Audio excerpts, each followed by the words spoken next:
Shalom saudara yang dikasihi Tuhan. Selamat berjumpa kembali dalam Kompas Iman hari ini. Saudara, beberapa hari lalu saya mendengar seorang teman saya begitu kecewa. Dan dia menyatakan kekecewaannya. Kenapa? Karena dia kecewa sekali teman-temannya telah mengubah kesepakatan yang telah dibuat bersama. Sampai akhirnya keluar perkataannya, pokoknya saya tidak mau tahu lagi tentang hal itu. Saya tidak mau berurusan lagi tentang hal itu. Beberapa kali mereka PHP-in saya. Di awal-awal janji mau begini, sudah pas waktunya dirubah tanpa memikirkan saya.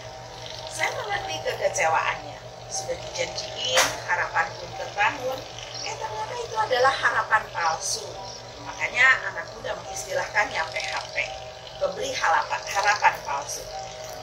Mereka mengerti bagaimana di PHP-in itu. Makanya mereka suka bilang, emangnya enak di PHP-in.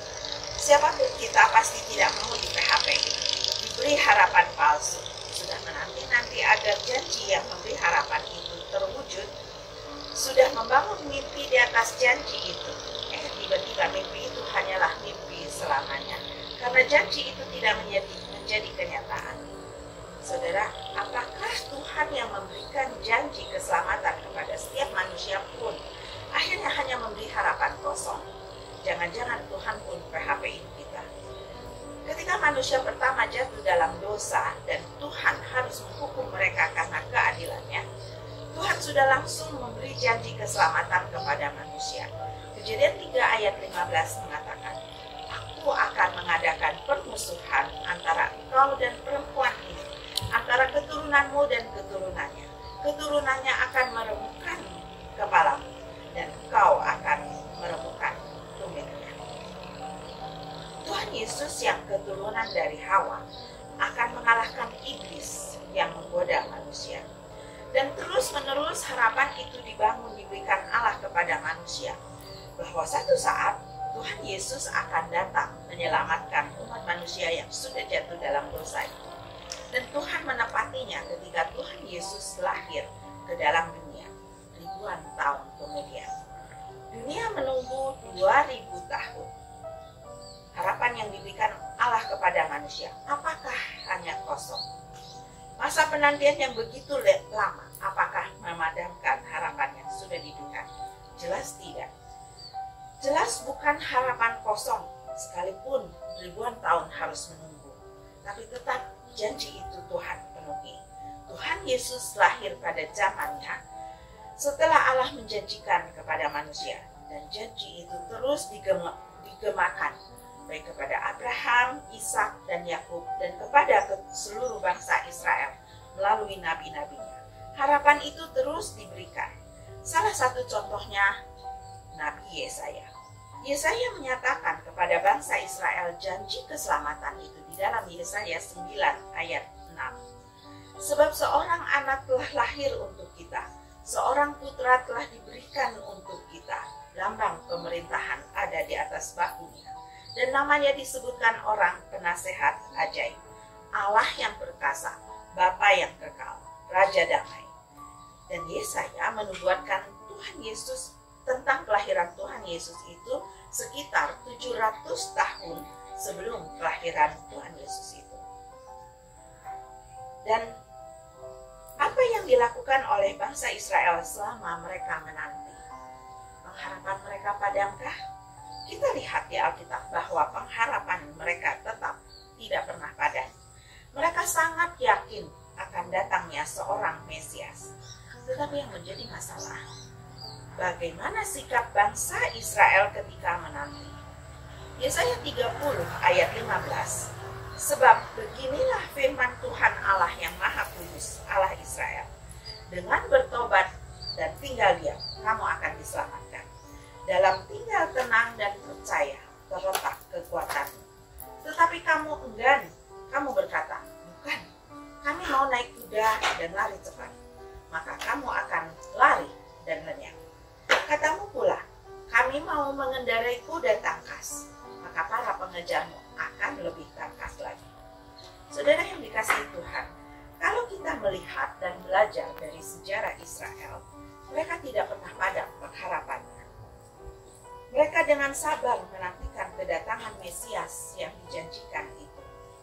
Tapi ternyata harapan itu tidak sesuai dengan kenyataan yang mereka inginkan. Ternyata harapan kedatangan Mesias itu diidentikan dengan pengharapan akan pemulihan kerajaan Israel di dunia saat itu. Harapan mereka hanya untuk saat itu saja, bukan untuk kekekalan. Harapan itu menjadi harapan yang sesuai dengan keinginan dan pemikiran mereka saja. Mereka tidak bisa menangkap maksud hati Allah setelah ratusan, bahkan 1000 tahun lebih ketika janji itu diberikan. Tuhan mengatakan dengan bertobat dan tinggal diam, kamu akan diselamatkan. Dengan tenang dan percaya, kamu akan menjadi kuat. Tapi mereka tidak mau. Maunya berusaha sendiri, mau naik kuda dan lari cepat, mau lebih tangkas dan pintar. Dan itulah yang membuat bangsa Israel jatuh. Karena mau lari dan menggenapkan janji Allah dengan caranya sendiri. Tidak mau menerima janji Allah yang sebenarnya. Karena itu tidak sesuai dengan keinginan mereka. Saudara, masa ini pun kita sedang menantikan janji kedatangan Tuhan yang kedua kali untuk digenapi. Kita diberi harapan bahwa dunia yang rusak ini akan segera digantikan dengan langit dan bumi yang baru. Nah, sekarang masalahnya, bagaimana kita harus menanti? Menanti itu tidak mudah. Ada yang mau menanti dengan sabar dan tetap berharap. Ada yang mau menanti dengan sabar, tapi karena saking lamanya penantian itu, kemudian jadinya tidak mau tahu lagi. Terserah apa yang terjadi nanti, terjadilah. Tuhan mau kita menanti dengan bagaimana? Dalam Yesaya 30 ayat 15, dengan bertobat dan tinggal diam, kamu diselamatkan. Dalam tinggal tenang dan percaya, terletak kekuatan. Bertobat dan tinggal diam. Jangan berusaha sendiri. Jangan mencari jalan sendiri. Dalam tinggal tenang dan percaya, terletak kekuatan. Tenang dan percaya, maka disitulah kekuatan. Tetap menanti dan diam. Dan tenang. Dan tetap percaya, itu sangat tidak mudah. Seringkali kita merasa kita harus aktif. Mencari jalan supaya janji itu bisa terwujud. Saudara, Tuhan yang memberi janji itu bukan seperti manusia. Dia adalah Allah yang maha kuasa. Semua apa yang difirmankannya pasti terjadi.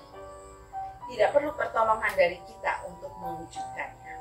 Jadi, tinggal tenang dan diam dan percaya. Tuhan akan menepati janjinya. Bertobat, tinggal tenang, dan tetap percaya pada harapan yang sudah diberi. Itulah iman. Iman kita yang sebenarnya. Saudara, hanya tinggal beberapa hari lagi kita akan memperingati Natal, yang adalah wujud dari harapan yang diberikan Allah kepada manusia. Harapan itu tidak kosong. Itulah arti Natal yang sesungguhnya. Harapan itu tidak kosong. Dan harapan akan janji Allah bahwa kita akan bersamanya kelak setelah dia datang yang kedua kali. Itu pun bukan harapan yang kosong. Ketika kita bersama dengannya selama-lamanya, itu berarti semua kesusahan, sakit hati, penderitaan kita pun akan lenyap. Bersama dengannya berarti hidup yang damai dan puas. Dan harapan itu bukan harapan yang kosong. Selamat menanti harapan yang pasti.